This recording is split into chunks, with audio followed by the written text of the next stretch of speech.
Est-ce qu'il existe l'église correcte pour vous?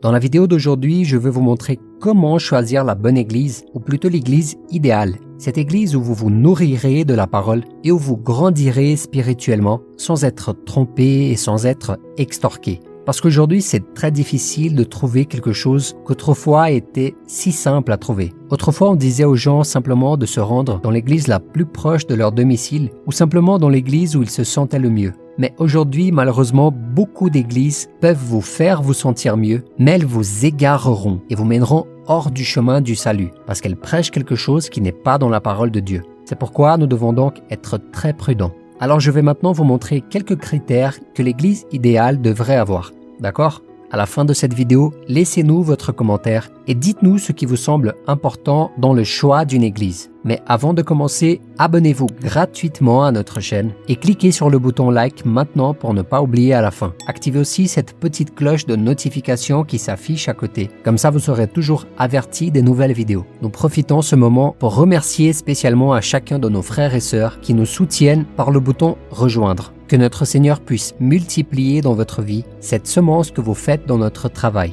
Maintenant, allons-y pour la vidéo. Je vais donc maintenant vous présenter 5 critères que l'église idéale devrait posséder. Et je tiens à vous avertir que même si l'église dans laquelle vous vous trouvez ne répond pas à certains de ces critères, demandez à Dieu de vous guider avant de quitter cette église et de chercher une autre. C'est très important que vous fassiez ça. Parce que souvent l'église n'est pas parfaite, mais l'église cherche à faire ce qui est juste et elle cherche à remplir le rôle que Dieu a pour l'église. D'accord? Donc le premier critère de l'église idéale est la doctrine. Pour moi, c'est la principale caractéristique de l'église idéale. C'est l'église qui est basée sur les vérités de la Bible, car c'est sur ce critère que vous percevrez si l'église que vous fréquentez ou que vous avez l'intention de fréquenter est une église basée sur la parole ou si c'est une secte. Et pourquoi je dis cela? Parce que nous avons parfois l'idée qu'une secte est un groupe de personnes qui vénèrent le diable, qui adorent Satan, qui font des sacrifices d'animaux, etc. N'est-ce pas à ça que nous pensons quand on parle de secte? Mais en réalité, la secte peut être beaucoup plus déguisée que vous ne le pensez. Une secte peut altérer certaines vérités et les faire ressembler à une vérité. Une secte est donc un groupe de personnes qui a trafiqué la vérité. Ces personnes ont remplacé la vérité par une demi-vérité. Par exemple, dans de nombreuses églises aujourd'hui, on prêche que le salut se fait par les œuvres, par la coutume et par la pratique. C'est-à-dire que si vous arrêtez de faire une certaine chose, vous irez en enfer. Et mes frères, ceci n'est pas dans la Bible. Ces églises pensent donc qu'il faut faire beaucoup de choses, parce que si on ne les fait pas, on ne sera pas sauvé. Alors que tout le temps, la Bible montre que le salut est uniquement acquis par la foi en Jésus-Christ et non par nos œuvres. Nos œuvres ne font que confirmer l'amour que nous avons pour Christ et notre gratitude à son sacrifice que nous serions tous loin de mériter un jour. Mes frères, ce que prêchent ces églises est si absurde parce que, selon ce qu'ils prêchent, on pourra tous un jour arriver au paradis et dire « Oh Dieu, vous savez, je suis ici au paradis parce que je le mérite, parce que j'ai été une bonne personne, une personne qui a fait de bonnes actions, une personne qui a évité tout ce qui est mal, etc. » Mais vous ne pourrez jamais vous présenter devant Dieu et dire cela, car le salut est reçu uniquement par la foi dans le sacrifice de Jésus. Méfiez-vous donc des églises qui affirment qu'il faut faire de bonnes œuvres pour être sauvé et que ceci est la marque et le critère par lequel on est sauvé. Une autre caractéristique qu'une église est une secte est la théologie de la prospérité. Combien d'églises ont prêché les biens matériels, les plaisirs de cette vie comme étant le centre d'intérêt du peuple chrétien? Beaucoup oublient que c'est précisément ce que Jésus a rejeté. Jésus nous a avertis à plusieurs reprises que certaines relations avec l'argent sont dangereuses. Bien entendu, ce n'est pas un péché d'avoir de l'argent. Ce n'est pas un péché de vouloir gagner de l'argent. Après tout, dans nos jours, nous vivons dans un monde capitaliste et presque tout ce que vous faites, vous avez besoin d'argent comme outil. Mais l'amour de l'argent est à la racine de tous les maux. Nous devons donc être prudents et la Bible nous dit que ceux qui veulent devenir riches tombent souvent dans de nombreux pièges et dans de nombreuses tentations. Ces jours-ci, je regardais une vidéo sur YouTube et j'étais surpris par un pasteur très renommé d'ailleurs qui disait que les gens qui ne donnaient pas la dîme étaient condamnés. Selon lui, si vous ne donnez pas la dîme, vous êtes condamnés et Dieu ne vous acceptera jamais. Mes frères, ceci est absurde. Nous devons donc être très prudents avec ces hérésies. Vous ne devez pas être trompés car la parole de Dieu vous est accessible aujourd'hui. Il faut connaître la parole pour ne pas tomber dans les pièges de nombreux hommes qui veulent tromper les autres et abuser de leur pouvoir. Beaucoup le font, en particulier dans des moments de fragilité où les gens souffrent et ont besoin d'une solution. Alors faites très attention à ces endroits.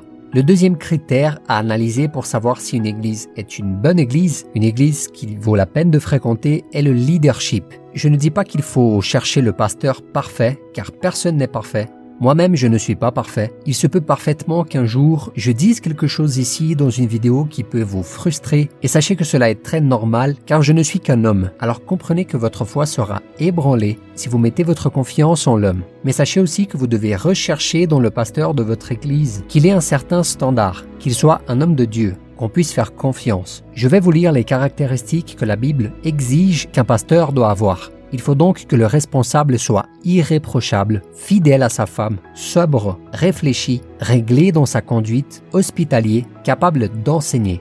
Il ne doit pas être buveur, violent ni attiré par le gain, mais au contraire doux, pacifique et désintéressé. Il faut qu'il dirige bien sa propre maison et qu'il tienne ses enfants dans la soumission et un entier respect. En effet, si quelqu'un ne sait pas diriger sa propre maison, comment prendra-t-il soin de l'Église de Dieu? Il ne doit pas non plus être nouveau converti, de peur qu'aveuglé par son orgueil, il ne tombe sous le même jugement que le diable. Il faut enfin qu'il reçoive un bon témoignage de la part des gens de l'extérieur, afin de ne pas tomber dans le discrédit et dans les pièges du diable. Mes frères et sœurs, réalisez donc que le pasteur doit avoir certaines qualités. Des qualités spécifiques. Cela signifie que ses attitudes doivent être plus éloquentes que sa prédication et ses paroles. Je sais qu'il ne sera jamais parfait car personne ne l'est, mais il doit être un homme de Dieu qui cherche à s'améliorer et à prêcher la parole.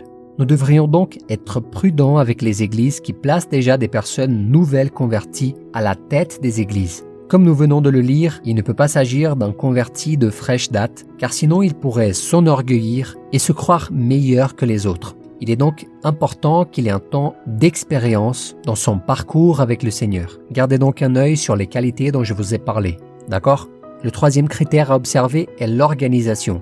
Je sais qu'une église organisée est une église saine, une église capable d'accomplir l'œuvre de Dieu.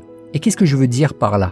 C'est une église qui a de l'ordre, qui a de la décence. C'est ce que l'apôtre Paul a dit qu'il devrait y avoir dans les services et dans les cultes. Il ne voulait pas dire que vous devriez rester assis sur votre banc sans louer, sans rendre gloire à Dieu, ni rien de ce type. Surtout pas. D'ailleurs, je suis totalement à faveur de tout cela, de laisser couler librement, vous savez, de laisser la place au Saint-Esprit. D'ailleurs, j'aime beaucoup les églises pentecôtistes pour cette raison. Mais il doit y avoir un ordre, le temps de la louange, le temps de la prédication, le temps des dîmes et des offrandes. Vérifiez également si ces églises ont des départements, des groupes d'enfants, des groupes de jeunes. Par exemple, je donne la priorité s'il y a un ministère séparé pour les enfants en raison de ma fille, par exemple. C'est ce que j'ai trouvé dans mon église. Et je pense que c'est très bien parce que pendant que j'écoute la parole de Dieu, elle, de son côté, avec les autres enfants, sont en train d'apprendre à propos du Seigneur aussi. Il faut donc faire attention si cette église a des départements, par exemple des départements d'intersection, d'évangélisation. J'ai été invité une certaine fois à participer d'une réunion de femmes dans notre église et ça m'a beaucoup réjoui de voir toutes ces femmes, ces mères qui cherchent Dieu tout ensemble dans la prière pour leur foyer, pour leur famille et pour leurs enfants. Donc tout cela peut beaucoup vous aider pour que vous puissiez avoir quelque chose à faire dans cette église et vous sentir utile dans l'œuvre de Dieu.